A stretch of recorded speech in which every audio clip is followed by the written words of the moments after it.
Welcome everybody to Movies, Comics, Uku! I couldn't come up with a good one this week. My name is Brandon, and I am here as well with my usual person as well.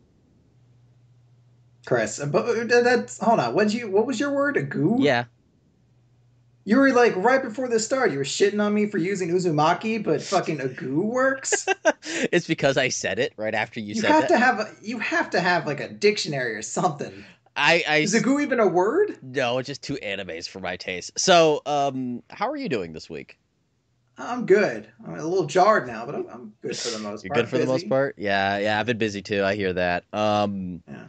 Yeah, so, I think it's a good thing to say that not much happened this week. Well, Ish. there's not a lot of news, but two motherfuckers talked way more than Yeah, they should have, which has caused some problems. Yeah, Mr. Robert. I actually watched that Ellen bit. Well, it's even more than that, Mm-hmm. but I'll get into that in a moment. But Motherfucker. there is a real quick, tiny, like two miniature pieces of news to talk about. Uh, First is that Daredevil's logo has been revealed. So if you are curious to see that, the Daredevil for logo is out there. It looks kind of cool, but it's a logo, so you're not able to pull too much out from that. But we should actually be hearing a lot more about Daredevil soon because I believe New York Comic Con is this weekend. It is this weekend. One of my friends is actually It's actually there. occurring right now, I It think. is. My friend is actually there right now. Very cool. So hopefully we'll actually have some news next week, some big Daredevil news to talk about since we're supposed to see the whole cast there. But the other really small piece of news is Martin Donovan has supposedly been cast in Ant-Man as an unknown role, and it's like the tiniest, non like almost news piece of news out there. But there was nothing else this week except for two fuckers. And the first one I think everybody probably knows about. Mm-hmm. It's Robert Downey Jr. Early last week, actually, I guess early this week, or whatever you want to call it, basically over the weekend, he did an interview with Deadline Hollywood with Mike Fleming Jr. And it's, a pretty in-depth article for the most part. I mean, I should note right off the bat, Robert Downey Jr. right now is in the middle of doing press tours for The Judge, which opens this weekend. Mm-hmm. So he's going to all sorts of places. At the time that this was done, he was kind of just in the press journalism, online blogs, things like that. He has this interview with this gentleman. And at the end of it, he kind of mentions an affection that he has for Mel Gibson. And he's like, yeah, Mel Gibson gave me a shot in a movie when nobody else did. I'm always going to kind of owe that to him. I really like the guy. I hope he gets another chance in Hollywood. And they talk a little bit about Iron Man. And, he's like, yeah, I'm getting kind of old for the role. I realize that when I'm getting hurt on set and stuff like that. But eventually it reaches the end of it. And he, the creator basically suggests, what if Marvel really wants Iron Man 4 so much? You said you aren't going to do it, but what if Mel Gibson directs it? And Robert Downey Jr. was like, yeah, sure. And the guy, even in the article, he's like, we should make that our headline. And Robert Downey Jr. is like, that would be great. And it's like the joke headline essentially Robert Downey Jr. will do Iron Man 4 if Mel Gibson directs. So all these news stories pick it up. Mm-hmm. At that point, Mel Gibson even comes out and he's like, I'm not going to be directing Iron Man 4. I mean, it wasn't even an option to begin with. Marvel would have never picked him up for it. No. I just don't think that would have fit what they were going for at all. But in response to that, then, Robert Downey Jr. goes to Twitter and he says, all right, new ultimatum. I will do Iron Man 4 if Howard Stern directs it. So immediately now it's picked up by the Howard Stern News Network. He's talking about it, and all these people are talking about it even more. Mm-hmm. Now he starts doing the press tours on interviews. And he goes on Ellen and she asks him, because obviously, he's there talking about Judge, but people are going to ask him about Iron Man. And, they ask, like, oh, hey, is there an Iron Man 4 coming? He's just like, well, we're in negotiations, blah, blah, blah. She's like, so is that a yes? And Robert Downey Jr. responds with his usual charisma of, like, yeah. Not like an actual yes, but in his very, distinct cadence and kind of inflection, a yes. So immediately that becomes the headline. Robert Downey Jr. confirms work on Iron Man 4. Then he goes on another fucking interview. He loves fucking And with us, doesn't he? he does basically another interview on another talk show and states there are no plans currently upcoming for Iron Man 4. And everyone, the moment he does one of these interviews, every blog is putting this out. And the only reason it's happening is because Robert Downey Jr. is a fucking genius who realized he's going to get a shit ton of free publicity because every article that talks about this has to give a cursory mention to fucking the judge. Uh-huh. Every article is going to mention the fact like Robert Downey Jr. confirms Iron Man 4. Don't forget to see Iron fucking Robert Downey Jr. and the Judge opening this weekend, or Robert Downey Jr. not doing Iron Man 4. Don't forget to see try to see him now while you can and Judge opening this weekend. It's all based on it. It's why he specifically did the alternate ultimatum of Howard Stern, because he's just like that is going to get this story out to so many more people, and more people are going to be talking about Robert Downey Jr. and the Judge. There's no Iron Man 4 coming up right now. No. I think we're in the same place we were before, where it's just like there could be one happening. He hasn't said no to it, but there's not one on the docket. Mm-hmm. And that's where we're kind of still at. But every person is talking about this at great length because they really want Iron Man 4 and they have no other news stories to talk about. With the exception of one other one. Yeah, let's go with that one. So, this one is a very strange one. Oh, really? Really? Yes. This one is. This one even more than the Robert Downey, because at least Robert Downey Jr. fucking is Robert Downey Jr. He should have some knowledge as to whether or not one is happening as opposed to just hearsay. But this is from hitfix.com. And this is from Drew McWeeny. He did an article that was essentially talking about how there's a lot of interesting possibilities opening up for Marvel in the future plans they have for their cinematic universe. And this is really kind of more of like a editorial piece. This isn't taking a piece from any kind of news. This isn't like a report from Vanity or anything like that where a source has leaked this. This is kind of him saying, I know these things, so I'm just going to kind of talk about them and kind of explain a little bit about the crazy things the Marvel Universe is doing.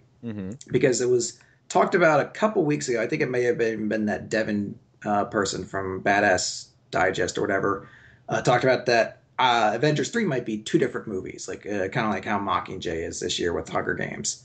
And every other book final movie ever now. Yeah, essentially. And Drew goes into an article talking about how Marvel is the lead in this right now. They're the one driving it. Everyone else is trying to replicate their formula. And how the success of Guardians has given them a lot of control in what they can do in the future, because they can take a property no one really knew and they know they can make it a success if they do it right.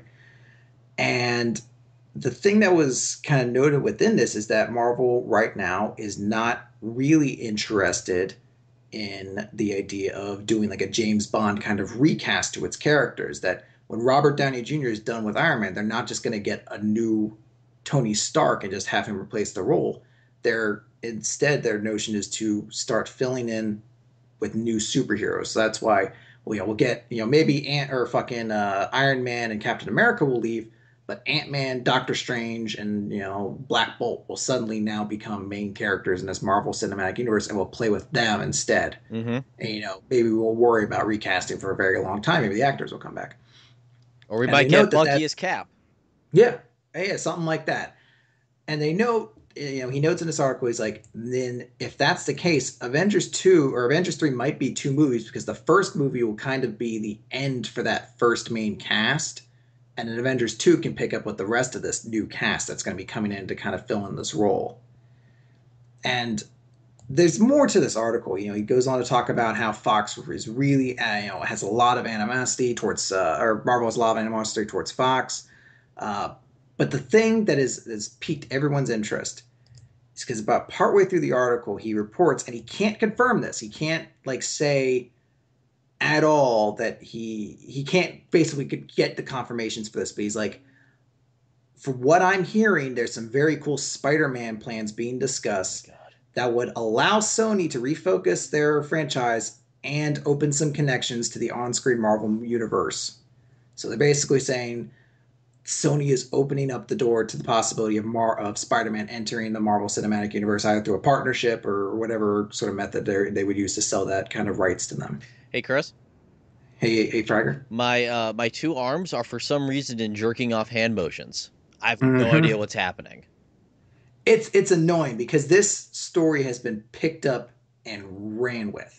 Again, there's no confirmations to this. This isn't an article that's a news piece. This is really more of an editorial of what this guy has heard and what he's saying is going to be in the future. But everyone just saw this and we're just like, holy shit, this means Spider-Man's coming to the MCU. It's happening. Oh, God, this again. No confirmation to this. Nothing to really support this outside the fact that Sony really seems to be fucking up their plans for Spider-Man going forward. Mm-hmm. It's just their notion is it's weird because even in his article, he doesn't even say Spider-Man will join the MCU and be in Avengers. He says opening up some connections in the on-screen Marvel movie universe that would blow fandoms' minds. But that doesn't necessarily even mean, oh, he'll be in Avengers. It's like saying, oh, we'll see Stark Tower in Spider-Man or something like that. Like we can put him Or in we the see the universe. Daily Bugle. Yeah, or something like that. We won't make it so he's necessarily in their movies, but we could say, oh, they're all in the same universe or something along those Some lines. bullshit. And you're just like, there's nothing really to support this, and people are getting way too excited about it with nothing to really back it up. Because if this is true news, then yeah, this is great. This is a huge story, but there's nothing supporting this. Mm-hmm. Just what this one guy says he's heard, Yeah. and everyone is running with it like this is huge news that everyone needs to get on. It's worse than like when Nathan Fillion was suddenly confirmed to be Nova, and people were just like, "Oh, it's happening!" Just like, where's the confirmation on this? Whoever said that was happening, or just one fucking site pick it up and everyone else just regurgitates it. Mm-hmm. The only thing of this that is interesting, and I have actually heard this from multiple sources, is that supposedly Marvel is actually really pissed at Fox, and there is, from what I understand, a bit of a system in place within Marvel Comics to kind of put an end to a lot of their promotion for the properties that Fox owns. Mm-hmm. The Fantastic Four book is going to be getting canceled. We talked about this already. Yeah, we did. And it's I guess it's still in that kind of notion. I guess Chris Claremont came out recently and said there's an editorial mandate. Anyone writing X-Men books, you can't create new characters because the moment you create them, they just become property of Fox when it comes to live action movie rights. So, they're just of this notion now where they're just like, just don't do shit for them. We're going to work on other franchises because that's where our money is. Mm-hmm.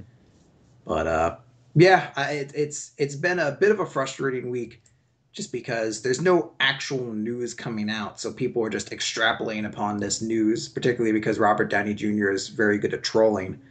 And it's really just been a bad week if you've been interested in Marvel news because you're not getting a lot of stuff you can actually put faith in. Mm-hmm. So, Chris. Yes. I have some interesting news for you. I have two bits of more interesting stuff. One's actually some hard news.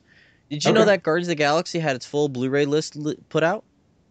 Really? What's that mean? What's that specifically mean? It says that, for one, we have the technical specs, which it will be presented on Blu-ray in a 1080p DTS HD Master 7.1 surround, which is fairly bog standard. It will have an audio commentary, just audio commentary. We don't know who's going to be on the commentary, if it's just going to be Mr. Gunn, which I believe he confirmed that he's on the commentary, and could be other people. It says, never before seen deleted scenes, a making of featurette, exclusive look at Marvel's The Avengers Age of Ultron, and a gag reel. Huh. There's a gag reel be sweet. There's one other bit of interesting news attached to that. There was an update put out about this. Gunn has revealed that the 3D Blu-ray presentation of Guardians of the Galaxy will be presented with a shifting aspect ratio, which is a 2.4, which is 240 by 1, and a 178 by 1, which is an IMAX shifting aspect ratio. Okay. And they gave it's kind of like what the Dark Knight did on Blu-ray, and a few other Blu-rays do that, which means that in the scenes that were filmed in the IMAX or presented in the IMAX format, will preserve that IMAX format on Blu-ray, which means that there will be tiny black bars on the sides, not on the top and the bottom, but tiny ones on the sides. It will have a little bit of a higher picture clarity, because that's what happens when they do that. You get little finer details out of it. But this is on the 3D presentation only on the Blu-ray disc. So I only get that if I watch it as a 3D movie. Mm-hmm. Toss into your 3D player, put on some glasses, and watch it. But that's the only way that will be seen in that shifting aspect ratio, which is kind of lame, because I saw an IMAX and I saw there was some shifting aspect, and it was kind of neat.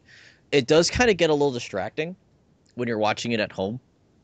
Yeah, I can imagine. It's really bad in The Dark Knight, actually, because The Dark Knight, there'd be parts where it would have... The biggest scene that springs to mind is the whole... the Joker trying to take out the truck. Yeah.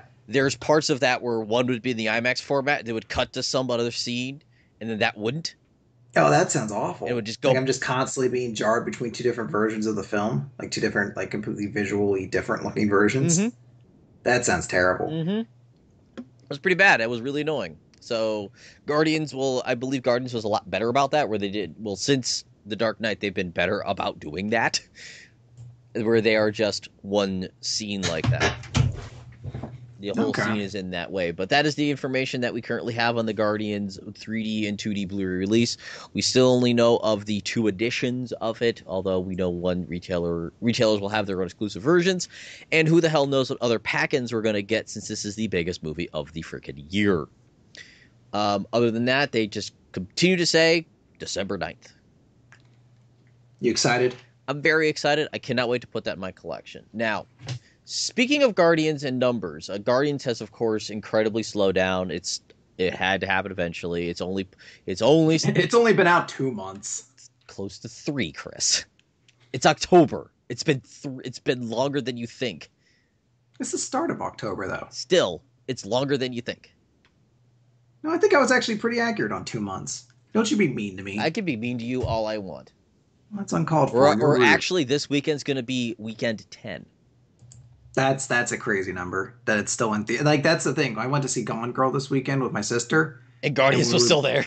We were buying tickets. She's like, "Guardians is still in theaters." I was like, "Yeah, it was a really bad September outside of Guardians." Yeah, but Guardians is still sitting pretty at 320, 324 actually, my bad. And I actually did some math, Chris. Okay, that's a challenge for you, I know. Do you want to know what was actually really surprising? What's that? If Guardians had a bigger opening, Mhm. it would have beaten Iron Man 3.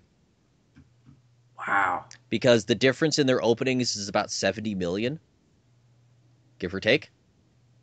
But a pretty big number considering an opening, but yeah. And at this point, they're about 70 million away from each other.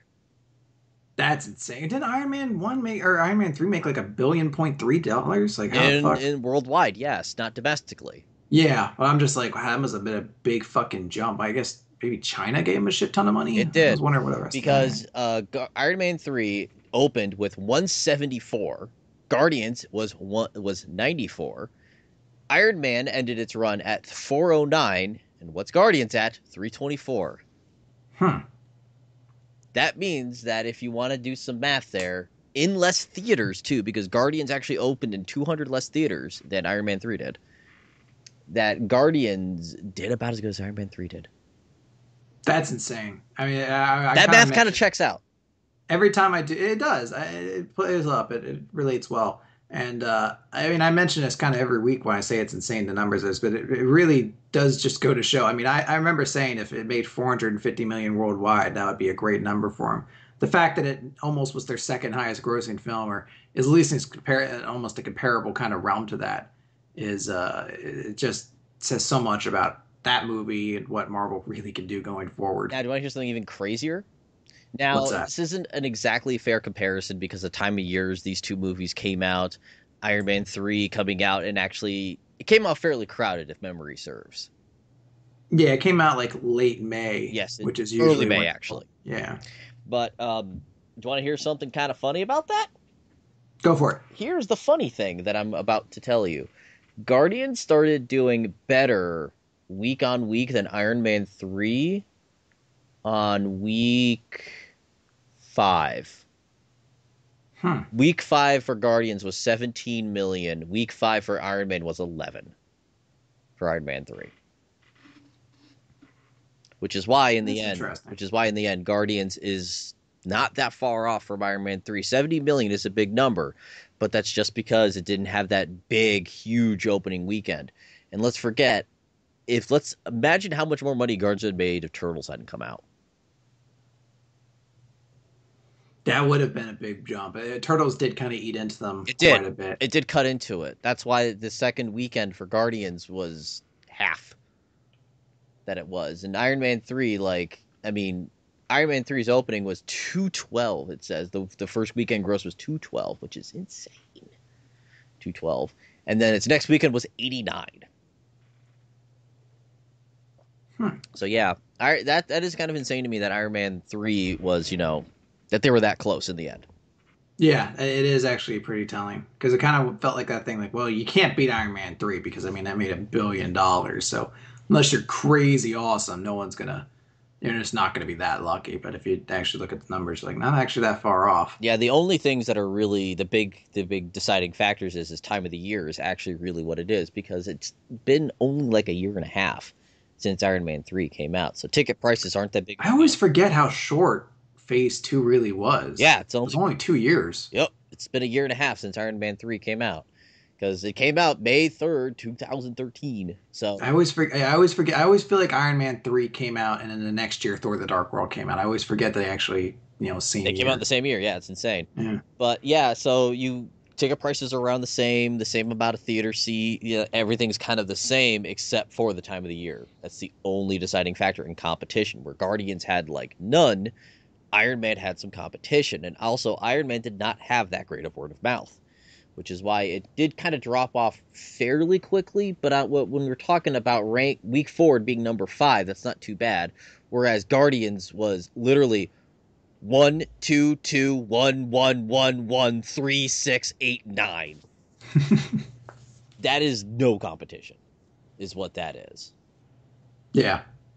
Whereas Iron Man was still pulling in $4 million on its 7th weekend at 10th place. That's insane. 10th place. So much money. That was so much money being thrown around that time. I forget what it was up against, actually, which was still pulling in tons of money. Star Trek was around. That's right. That makes sense, yeah. Star Trek was around. That was actually a pretty big blockbuster season, too. That was a very big, early 20. Man of Steel came out a little bit. No, not Man of Steel. Was Man of Steel out that weekend? Man of Steel came out mid. Man of Steel was actually more comparable to Guardians, actually. Yeah. Thank God. I'm just thinking of blockbusters that came out during that summer. I was thinking around more major competition, so I think I could actually probably click that weekend and see what was out. That weekend was Fast and Furious, Now You See Me, After Earth, Star Trek Into Darkness, Epic, The Hangover Part 3, and Iron Man 3. All right, well, we know After Earth didn't compete with it. No, but it was number 3 on release. Jeez. With 35 mil. People still pay money to see Will Smith's kids. Not anymore. Yeah. For the time being. Oh. So they decided to turn that kid's Twitter into a movie or something. I really hope somebody does. I guess we're done because I tried to click it another week and Box Office Mojo crashed. So Box Office Mojo's like, get off! Exactly. So, also, just a small piece of kind of funny news. Guardians of the Galaxy is now opened up in China. Yes, and yes. If you haven't heard, the movie's name in China is Interplanetary Unusual Attacking Team. Which is the best name. It's pretty fucking awesome. Don't you want to see that movie? I do. I almost want to because if you told me it, I'd be like, aren't you? Like, I wouldn't make the connection in my head, and I'd just be like, oh, okay, let's go see that. And I get in, I'm like, this is Guardians. Oh my fucking god. Oh, it's okay. I'll see it a 4th time. So, other than that, something else that we do need to mention is that apparently something that we missed when S.H.I.E.L.D. launched, apparently they have a podcast now. Really? Mm-hmm. I was checking through my favorites to see if I favorited anything that hit the past week, because that's usually what I do to check for news, is I favorite them when I catch them. And I saw September 27th, we have a podcast. Get all the details on the Season 2 premiere with Marvel's first Agents of S.H.I.E.L.D. podcast. Who's on it? I don't know. Okay. Well, there you go. There's an Agents of S.H.I.E.L.D. podcast. I had not heard of that. I'm gonna check it out. Agents of S.H.I.E.L.D. podcast. Look, see here. I'm not seeing names. Unofficial. It's an unofficial Marvel Agents of S.H.I.E.L.D. podcast, it looks like. I'm seeing it on the Marvel site. Okay, then maybe one just happens to be more popular than Here are theirs. the stars' thoughts on the last episode's shocking premiere and Coulson's new role as a director. Oh, it's the first episode has Clark Gregg on it. Okay. Who's the group on it? Like, who's the cast on it? Dude, I am not seeing that. Okay. Apparently, trying to search Agent of S.H.I.E.L.D. podcast is only giving me other fan podcasts, so. Here, I'll toss you a link and you can look at it later. But other than that, we had another TV show hit. 2 TV shows hit this week that are also comic book related. Mm-hmm. Hold on a second here. I have to reach down out of microphone range and hit enter. We had the launch of Season 3 of Arrow and the beginning of The Flash. Dun dun dun. Being a quasi mostly fan of Arrow, I gave that season a watch right after I watched the new Shield, and I also skipped Flash because I'd already seen it. And yeah, they're both TV shows. Are they any good? Arrow's not bad. It still has some of the grim dark stuff, and it seems that for some reason all of their vigilante characters like to flip over cars now. For some reason, it's kind of weird. I don't know why. And he has a really stupid folding bow now, which I just saw like, why? Why would you do that? It's so dumb. He's got a recursive bow that like folds into the palm of his hand now. That could be kind of cool. Maybe it's execution that makes it look lame. Yeah, it's like for a show that's tried to be at least semi-realistic ish, with a super drug that drives people crazy in the last season. Yeah, I don't know. That's nitpicky, but in the end, I thought the premiere of season 3 of Arrow, called "The Calm," was the name of the episode, was okay. I mean, for you, Chris, I don't know if you should jump in. I mean, season 3 actually has a decent launching point. I'm I still, know. because we haven't talked about it, I'm still being told I need to check. Well, Beyond the Blacklist, which our dude still doesn't stop bothering about. I'm being told quite persuasively by several people I need to check out Gotham. Oh God, I can't even. I'm waiting on that one for a little bit. I hear very mixed things. The best I really hear about it is like it's okay. It might just take time to get going. And then like the worst is like people are just like, I just don't know why this exists. Like what purpose does this serve? Like what story is this really telling? Hmm. That's why whenever it comes to a show like that, which doesn't make me go, I need to see this, I give it till mid-season at least and see if the show picks up. And if it doesn't pick up by mid-season, I wait till the season's over, see how the season works. And if the season works as a whole, I'll give it a try, which is also what I'm doing to The Flash. I thought that the Mm. first Flash episode was. It's weird because you've heard me complain that DC needs to lighten up. It's not being so grimdark all the time. Yeah, well, that's especially true of Flash. He's like one of their goofiest And heroes. that's what this is. It's almost a little too goofy. Hmm. And I'm like, it needs a little bit of edge to it. Like, it's almost too optimistic, if you know what I mean. Yeah, I mean, I'll have to see it. I can see what you would mean, definitely. Especially if they don't add any kind of levity to it. I mean, some darkness to it because it has a lot of levity. Um, their Barry is very, very light, and I think that's probably the best thing about the show is how light he is as a character. I I just don't like how it feels at the moment. I don't know. I just need to give The it. tone might be off on. I'll have to see what I hear from other people, and maybe I'll try to give it a watch myself. Yeah, Arrow on the other hand had a really much stronger start. I mean, it was kind of blah up until the ending where they kind of slap you in the face and say, "Oh, this is what we're doing this season." Deal with it. Yeah, they kind of killed a main character. That's In uncalled the for. Not last, Death Clock, right? no, not Death Clock, as you said. Or Death Clock, Deathstroke. No, he's in a I'm cage on an dumb. island, Oh, we'll get out. being all New Zealand, shouting things. But yeah, so they did something like that, which kind of makes me go, I wonder where the season's going. Other than that, they kind of hinted at a few things. The best thing about it is Brandon Routh is in the show now. I'm not familiar with Brandon Ralph. Superman Returns. He was Oh, he Superman. was the guy from it. He was Superman in that movie. Oh, okay. There we go. Yes, I got you now. who's kind of an awesome actor. Who's very playful in the things that he plays, like when he was in Scott Pilgrim as the douchey bass player. Okay. Good dig it. Yeah, he's actually pretty cool in this. He's actually is playing a named DC character, and for people who don't follow DC, I'm not obviously going to say who he is because he's not that character yet.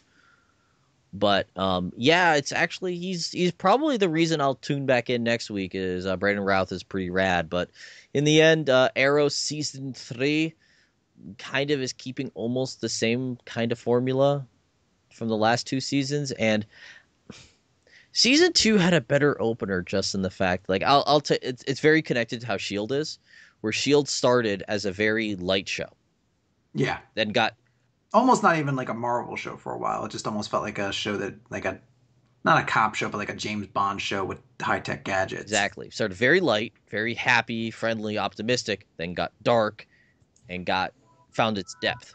Welcome to Windows being turned on. Um, then season 2 begins in a very dark place where they're trying to find their optimism. They're trying to find their way, which I think is a really good version of that. They're trying to redeem themselves. Arrow was very similar, except for the fact that it started super dark and then got its levity in season 2, where it was more about him trying to not be a killer and trying to do the right thing, which I think was a much better arc, where everyone doesn't like him because he's a murderer and he's trying to erase that stigma, which was a really good arc for the second season. Third season begins, hey, we've almost taken out all the bad guys. Life is good. Things are good for us now. Exactly. It's like you're going to have the fall and then you have to climb up from that. And they're already doing the superhero thing of, I can't be happy because I can't be me and the vigilante at the same time. And it's just like, whatever. I don't fucking care. Either you're going to get back with this character and start a love story again, or you're not, and then you're going to be grumpy for an entire season. And you're going to end it by getting back together with that character. Or she'll die. Yes. That's usually the other alternative. But those are usually the 3 ways those things play out. Mm. Or he finds a new love interest. Yeah, someone else enters his life, and now it's new and romantic again. Exactly. And he's like, I found my happiness again, and this other character now hates me because I couldn't have it with that blah, blah, blah, blah, blah. Drama. Exactly. And that's kind of why I'm a little harsh on season 3's openers, because it has that. But with the death of an actual character in the show is kind of maybe going to start swaying it. But they've also said that they're going to stop making Oliver the grim, dark, stoic character and start making him lighthearted. Killing a person he cares about isn't really going to make that happen. Yeah. Doesn't seem like that's a great strategy. Mm-hmm. Also, this season we're going to be eventually getting Ra's al Ghul, which will be kind of rad, or Raish, whichever one they call him Ra's. And it's not played by Liam Neeson, even though he said he would do it. Yeah, and it was you could just hear the casting people at Arrow like, "Fuck, damn," because you've seen the news about that. Yeah, he was just like, "I totally would have done that." No, the follow up from that. Oh no, I didn't. They're like, we did not have time. That sucks. Yeah, because if you had gotten that, I'd have been fucking. You cannot even imagine how fucking fast my ass would have been watching Arrow. Could you imagine how much their numbers would have tripled? It's like, yeah, you like fucking 5 million people watched Flash's premiere. Like 10 million people would have fucking tuned in to see Liam Neeson as fucking Ra's al Ghul again. Mm-hmm. I'd be all over that shit, like it's nobody's business. But yeah, so that's Arrow. I'll probably talk about it a little bit from here on out, but don't expect me to talk about Flash because I'm gonna wait till mid-season, and if it picks up by then, I'll watch it all. Yeah, I'll watch it all, catching up to it, and then continue on week. But I don't know if I can watch 3 superhero shows because I'm gonna be perfectly honest. S.H.I.E.L.D. is way fucking better because season 2 is so fucking good. S.H.I.E.L.D. has been very good at the moment. I think with the way the preview for next week kind of sets up, we're kind of in for a little bit of a filler episode. I haven't seen it, so don't tell me because they actually don't put those on Hulu. Okay, but the past 3 episodes have been very strong, carrying a great story. The acting this week, particularly with I feel like I'm fucking doing an impression of him right now. Fitz, yeah, is just it's stunning. It was something just absolutely spectacular. I was doing something Tuesday night, and I didn't have a chance because I cannot watch the show live. I just don't have the means to do it anymore, especially because it's on at 9 is the problem for me, actually. Mm-hmm. But so I look at my Twitter for a few seconds, and then I just see your Agents of Feels tweet, and I go, well, I guess Fitz is on screen.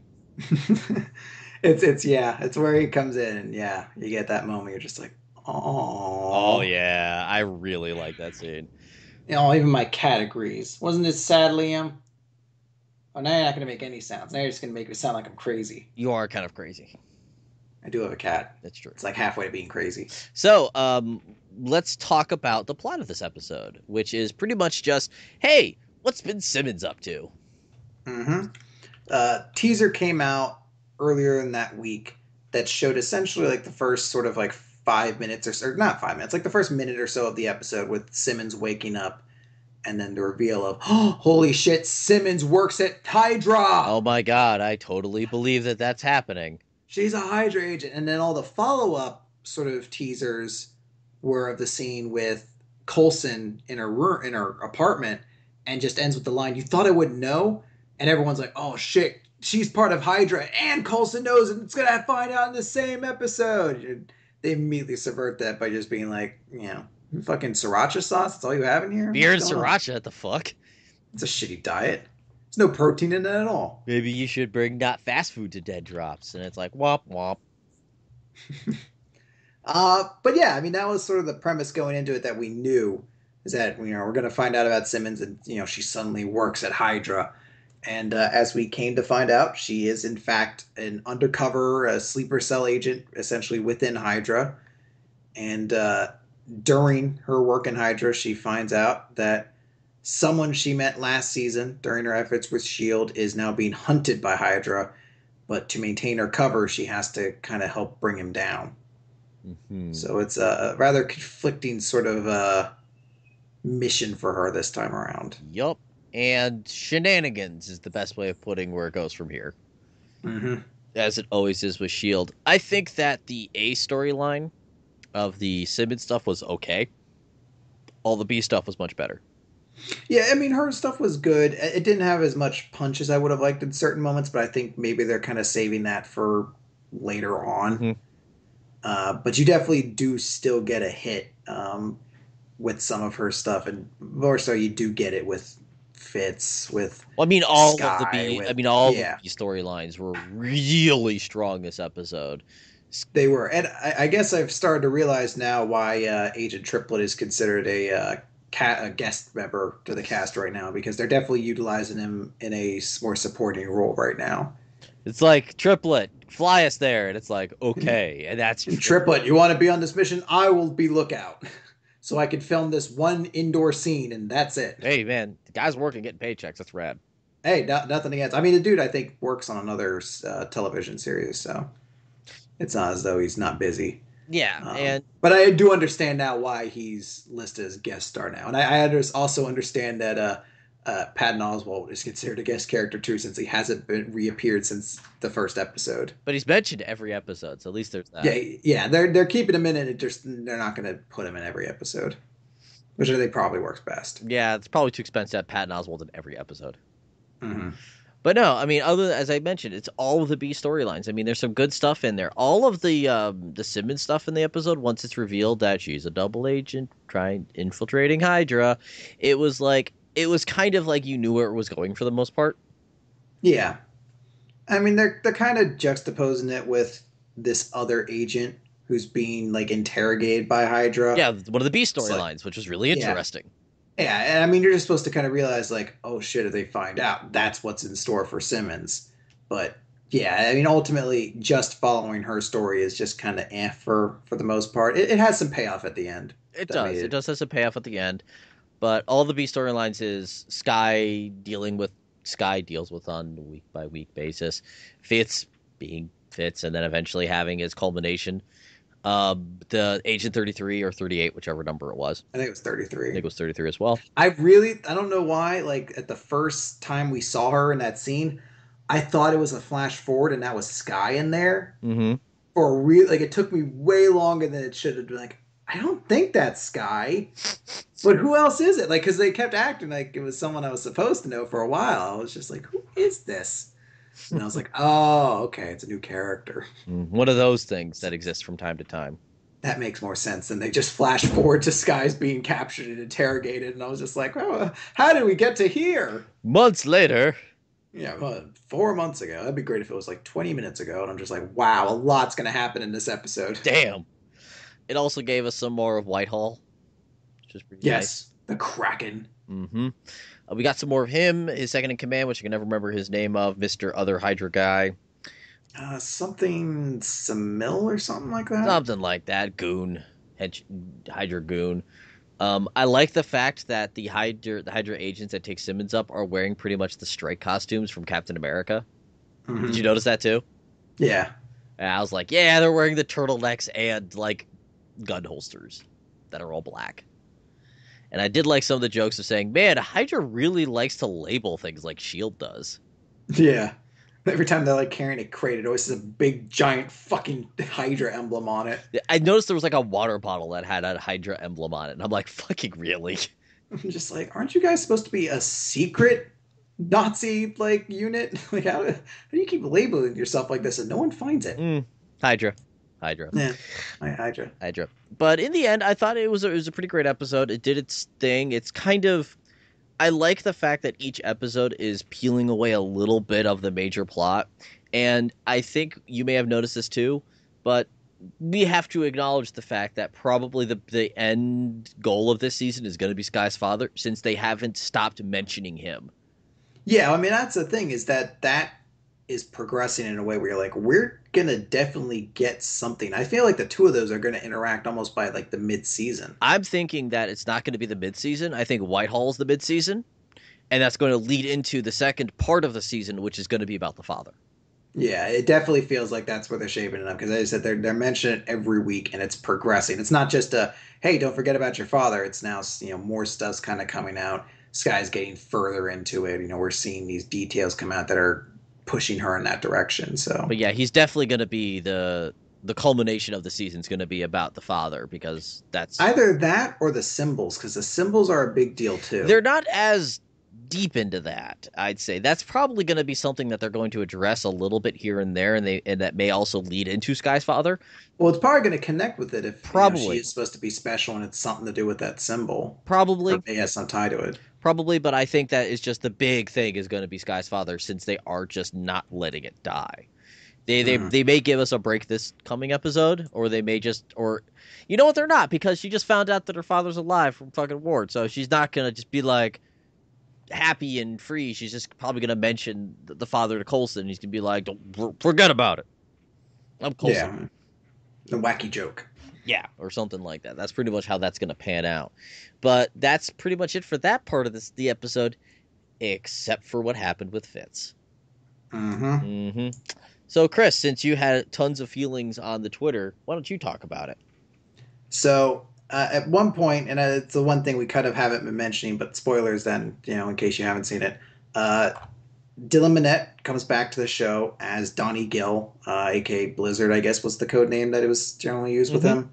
But he was in last season, if you don't remember. I actually never saw this episode, so I didn't know who he was at first glance. But it's pretty easy to pick up what he does. It was a pretty cool episode.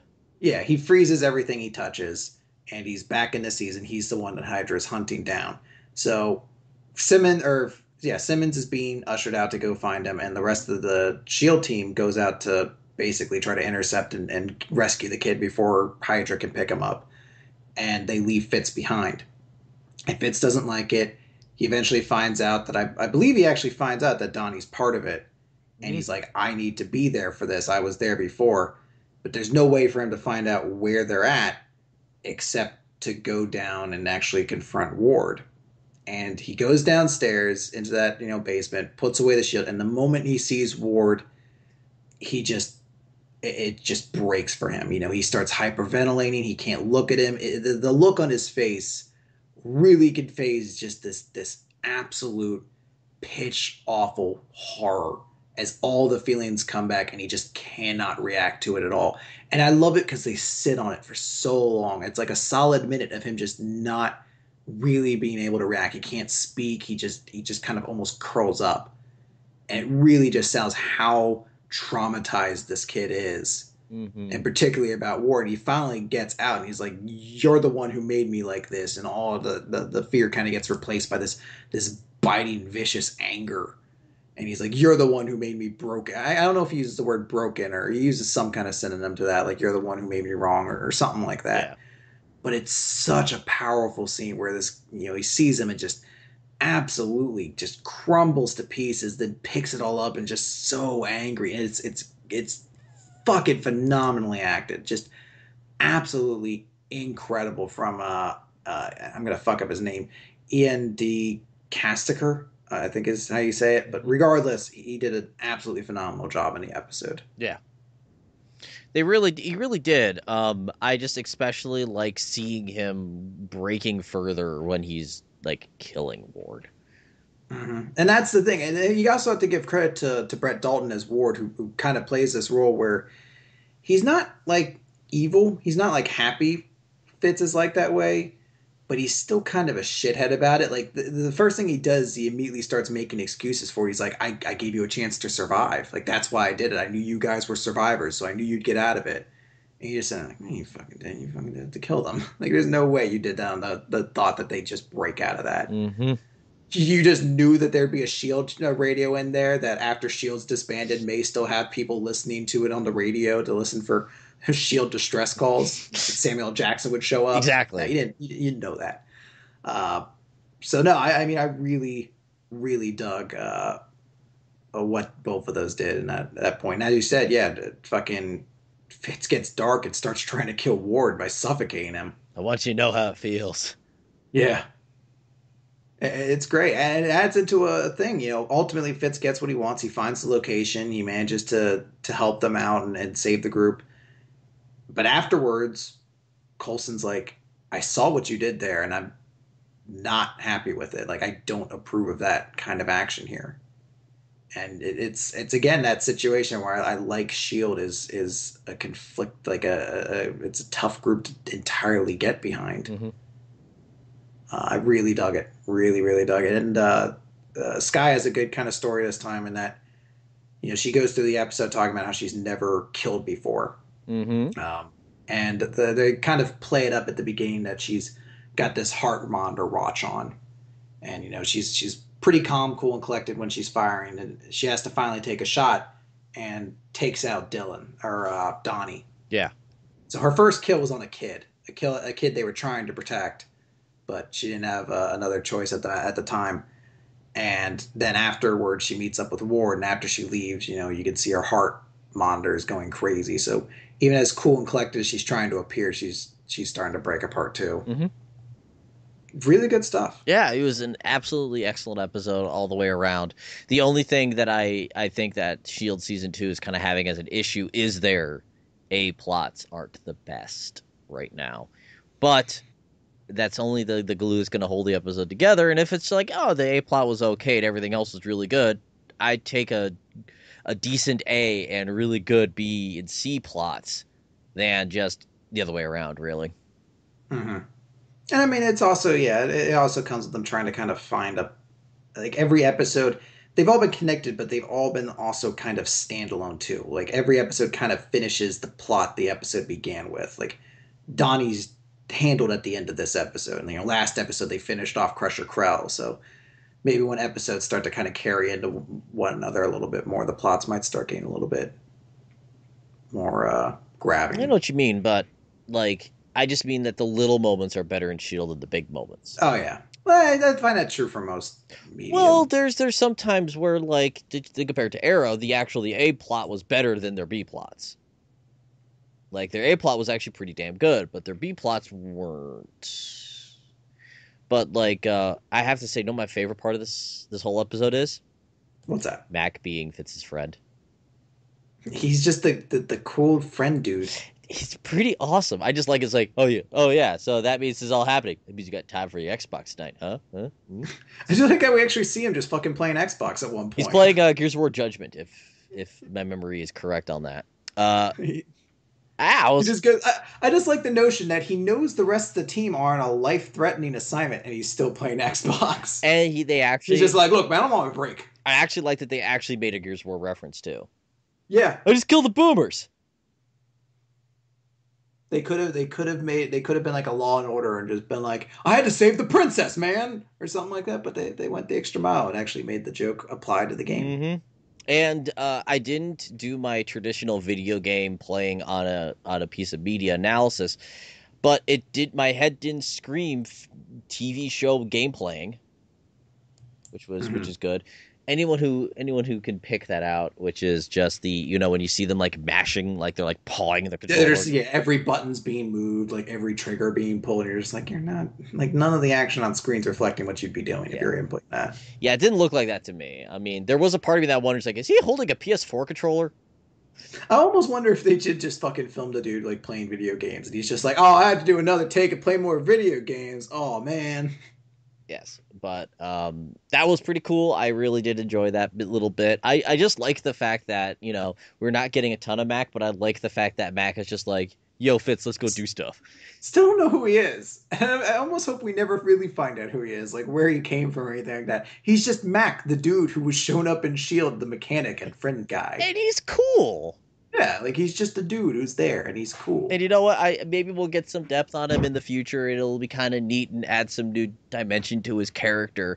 But I absolutely just love the fact that he's just like, he's not babying Fitz. No, and he does seem to be actually a pretty adept person in handling these things. So Yeah, and he's doing his job. It looks like I like the little bit like with Triplet when he goes like, "Man, look at all this tech we got," and he's like, "You're not convincing me to do inventory, dude."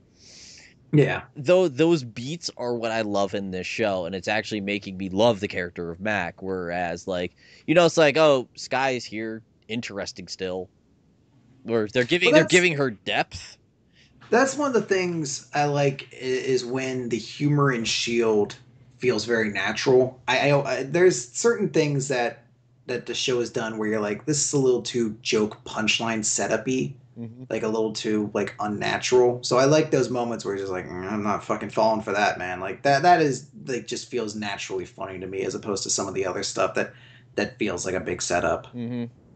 And it's just, I like the fact that we're continuing to get interesting beats out of this, and I really cannot wait to see where the show goes with this. I'm more excited for the fact that they are doing the split season, and the way that they said that they're structuring the split season. So I'm actually really excited to see where this whole Hydra plot's going to go, and how they're going to possibly lead into Ultron, because that's the thing for me, is that we kind of know two end goals. We know that there's going to be a clash with Whitehall, and we know there's going to be a clash about the father. Yeah. That's pretty much all that I could gather that's going to happen this season. For the most part. There's going to be probably some other things touched on here and there, but those are like the signposts, Yeah, that's the stuff we know that's going to get hit upon. I don't want to connect with Arrow again, but like, oh, they've already mentioned Raish is going to be in here. There's our villain. It's like, oh, I kind of know what's going to happen with League of Assassins stuff. It's going to maybe some metahumans coming in, and it's like, that's cool. Go do that. Whereas with Shield, it's like, I really have no idea what's going to happen this season. Like, are they going to tackle Ultron stuff? Yeah, I mean, and there's a lot of plots even still left open from last season. Is Death Clock going to show up at any point? Lock or Deathlock? Lock. I always mix the two of them up.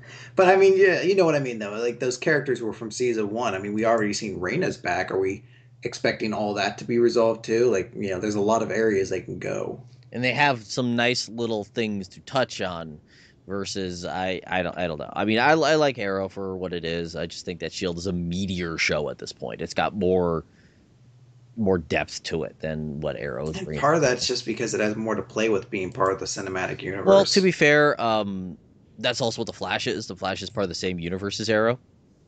Yeah, but it's not part of the movie universe, I guess. Yeah, so I guess and it's not even a part of their other universes either. It's like Gotham's by itself, Constantine's by itself. Yeah, I know. Fun times. Mm-hmm. But I mean, it allows them to do some things here and there. I'm just more excited to see what's going to eventually happen in S.H.I.E.L.D., maybe because its reach is farther reaching than what other shows bring to the table when it comes to something like this.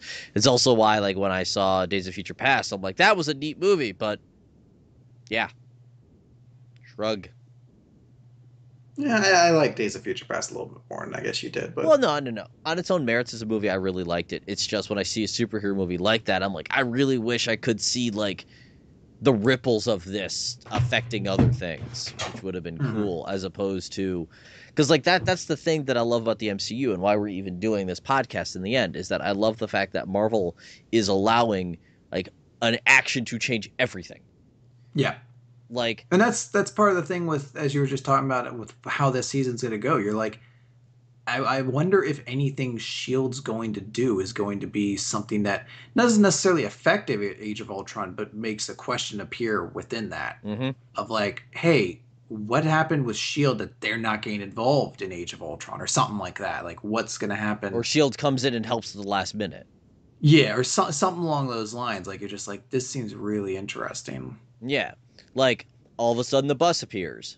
That'd be kind of neat. Yeah, or yeah, something small like, oh, sniper fucking hits a fucking robot away. And you're just like, oh, hey, who's that from? Hmm. I'm kind of wondering if they're going to do something like that just so that they can actually have an entire episode of S.H.I.E.L.D. being about them trying to help out with the Ultron incident. Hmm. Which, let's be perfectly honest, I kind of think they'd help out. Yeah, well, I'm sure if shit gets real, they're definitely going to help out. It's always a matter of just like, are they physically able to? I don't think, let's be honest with this team. Do you think that that would stop them? No, I think they'd jump in. You never know. When it's something that big, yeah, yeah. I think they'd still jump in. Ultron's not that big of a deal. He's going to conquer the world. Jeez. As his slogan goes, submit or die. I really can't wait for that movie, dude. I might really get to see Interstellar. No, it's going to be out online like the week before. It's But probably going to debut during an episode of Agents of S.H.I.E.L.D. but but IMAX 3D trailer. Then yes, you are going to have to see Interstellar. Or fucking Big Hero 6. It'll be out during then, I'm sure. Probably. True that. Yeah. I'd probably have to go see it. Stop whining. Shut up. Sigh. I had to see a movie. Oh god. Well, It'll probably be a good movie. we talked too. about it last week, okay? Oh, something we do need to mention here at the end of the episode. This is going to be more of a technical thing. So since we're now recording these on Thursdays and I really just don't have the time to put these on Friday, we're now moving this to whenever I feel like it's Saturday, I guess. Okay. I love that time. It's sometime Saturday. No, I'm gonna try to have it out Saturday morning, but it depends on workload and whatnot of what I'm going through right now. So we're looking at sometime during the weekend. This is gonna be coming out. I'm saying Saturday, so it'll come out between 2 in the morning Saturday. Is what I like to do is or 3 o'clock in the morning Saturday because if I get it done on Friday, I put on a timer and it goes out 3 o'clock in the morning Eastern, so it comes out Pacific at midnight. Kind of my thing. I like doing that. So it's up in the morning for people. Or if I do it during the day, it'll go up by 2 o'clock. So kind of like, before when it was Friday, but now Saturday. And worst case, it'll be up Sundays. All right. Very good. But sorry, guys. I can't do these both on the same day. Fortunately, we appreciate your efforts. I can't do the podcast with you, then immediately churn it out. Mm-hmm. It's just something I can't do. You always had to edit out my bullshit. I actually don't do any editing. Oh, okay. I'm just lazy. I'd have lied and just been like, no, I cut out all your fucking racist fucking tirades. I have to cut at least half the episode because of that. No, it mainly just has to do with the fact that I don't have the mental capacity to jump into and edit it right after. Even if it is very small edits, it's just, I can't do it right away. I have to give it some space. I feel you. Yeah. By the way, every time I've had these loaded pauses, it's because I've been taking a drink. Oh, okay. That's why there's been times I say something and then there's just a pause and you have to go and that was something you said. Yeah, I'm like, quite? That's why. I'm like, and what did Robert Downey Jr. say about Iron Man 4? Yeah, it was because every time that happened in this episode, I've been taking a drink. So those of you listening, you may want to listen again for that reason. So, Chris. Quite, yes. So what do you think is going to happen in this next week? I imagine we're going to get a bunch of big Daredevil news. Probably. We may get some kind of trailer for it, a small teaser of some kind. Mm-hmm. Hopefully at least a shot of him in the suit. Probably. It would be cool if they actually did unveil the rest of the Defenders, but I'm not expecting that. Not expecting that either. But I just really want to see some cool Daredevil stuff. I would like... That would get me pretty fucking excited. Would be me as well. You know what I would love to actually see, although there's tons in their plate? Do you know who could actually do a really interesting Marvel game? Imagine if Telltale did one. I could see that. Telltale doing, imagine an in-MCU based series. It'd be tough because it'd have to be something that wouldn't affect the larger universe if, decisions can alter things.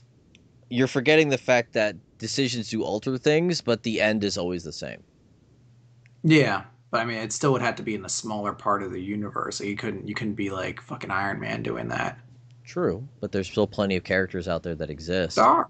Yeah, that definitely are. I could see that. I could That'd dig be that. that'd be a good way to do a game because I know that's probably one of the reasons why they haven't tackled a game yet.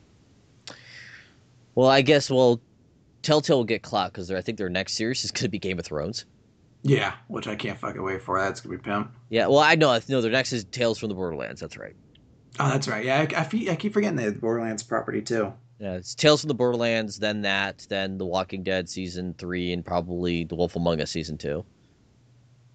They're busy. Some good shit they got coming up. Yeah, it's They're- quite a lineup. Yeah, they've also got the next gen versions of all their games coming out, but that's an entirely different podcast that I want no part of. Okay. I have way too much shit to do. I can't. No. You don't want to start a fucking game podcast now too? God. I'm playing Oh, enough new games now that gamer I could dude. actually do that. Hey, Chris, did you know Shadows over Mordor is okay? Is it? I've heard nothing but everybody sucking its dick, so I don't know. I think it's good, but not great for one reason. Why is that? It's pretty much just gory Arkham game. That's not great. I like the Arkham games. They're really They're okay. good. They don't blow me away. It's just it has the Arkham combat, which is I heard it has like the detective mode too, essentially, right? kind of Like Shadow or Spirit View or something like that. dead elf vision. Yeah. But yeah, it's pretty much just the Arkham combat, even down to you do enough of the combo in the beating that you're doing, you can now do finishers.